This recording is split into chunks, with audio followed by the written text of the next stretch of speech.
बबलू हाथी सुबह सवेरे अकेले वन में टहलने के लिए निकला। वह अपने ही धुन में चला जा रहा था। लगता था उसके दिमाग में कोई उलझन है जिसे वह सुलझाने की कोशिश कर रहा था। सड़क पर आगे बढ़ते ही उसके सामने चीकू खरगोश भागा। बबलू का पैर उसके ऊपर पड़ने ही वाला था कि चीकू जोर से चिल्लाया। उसकी आवाज सुनकर बबलू ने अपना पैर पीछे खींच लिया। कहाँ खोए हो बबलू भाई? कहीं नहीं, बस कुछ ऐसे ही सोच रहा था। किस बारे में? तुम जानकर क्या करोगे? शायद मैं तुम्हारी कुछ मदद कर सकूं। तुम तो जानते हो आजकल वन में कितनी चोरियां हो रही हैं, पर चोर का कोई अता पता ही नहीं है। इस बात को लेकर वन के सारे प्राणी चिंतित थे। वे वहाँ खुद को सुरक्षित महसूस नहीं कर रहे थे। अरे चीकू भाई, हम मजबूर हैं। हम चोर को पकड़ ही नहीं पा रहे हैं। वह बहुत चालाक है और अपने काम को बड़ी कुशलता से अंजाम दे रहा है। कहीं कोई सबूत ही नहीं छोड़ रहा। हमारे राजा इस बात को लेकर बहुत चिंतित हैं। यही कारण है कि हम सब इस बारे में सोच रहे हैं। अब तुम मेरी इसमें क्या मदद कर सकते हो? मैं कुछ सोचता हूँ, हो सकता है मुझे कोई उपाय सूझ जाए। प्रयास करने में कोई हर्ज तो नहीं है। तुम ठीक कहते हो चीकू, लेकिन वन के गुप्तचर भी अभी तक इसका कोई हल नहीं निकाल सके। इतना कहकर वे चुप हो गए। बबलू की बातों ने चीकू को सोचने के लिए मजबूर कर दिया। चीकू को उदास देखकर बबलू बोला, तुम अपना मन छोटा मत करो। मुझे अच्छा लगा कि तुमने मेरी परेशानी को समझा। कभी मैं भी इस वन के लिए गुप्तचर का काम करता था।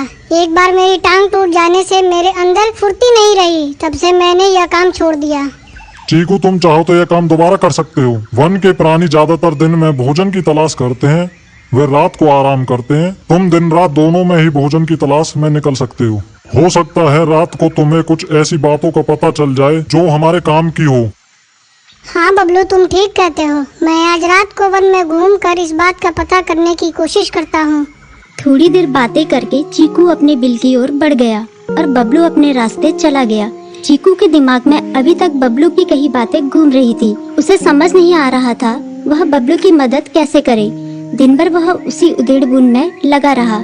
शाम होते ही चीकू कुछ सोचने लगा और वह चुपचाप बिल से बाहर निकल आया। चीकू की पत्नी ने देखा तो बोली, इस समय कहाँ जा रहे हो? बाहर खतरा है। खतरा तो सुबह भी रहता है, लेकिन खतरों से डर कर हम भूखे तो नहीं मर सकते। मैं बाहर घूम कर आता हूँ। इतना कहकर चीकू रात को बिल से बाहर निकल आया। कुछ दूर जाकर उसकी नजर बंकू उल्लू पर पड़ी, जो कुछ ही दूरी पर था।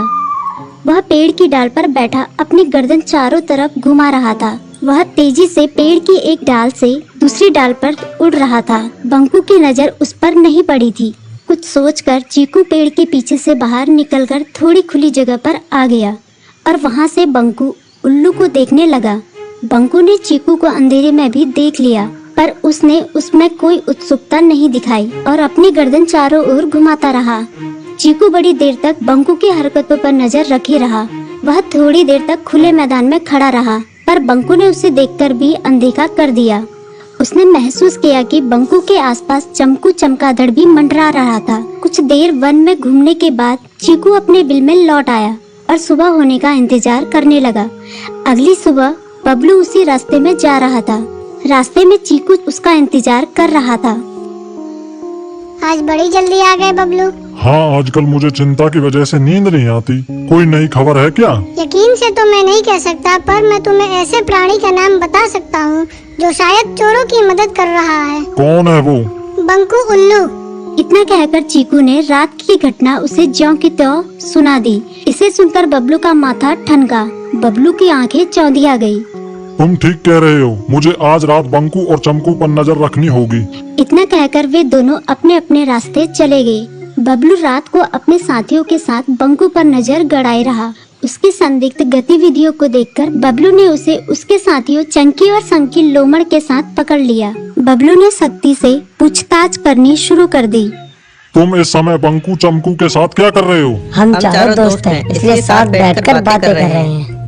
चमगादड़ और उल्लू की दोस्ती तो समझ में आती है, पर लोमड़ के साथ दोस्ती कैसे हो सकती है? सख्ती से पूछने पर दोनों ने अपना जुर्म कबूल कर लिया और सभी चोरियों के बारे में बताया जो उन्होंने कुछ दिन पहले वन में की थी। बबलू ने उनके चोरी का सारा सामान भी बरामद कर लिया। बंकू और चमकू को अभी तक समझ में नहीं आ रहा था कि वो इतनी आसानी से कैसे पकड़ में आ गए।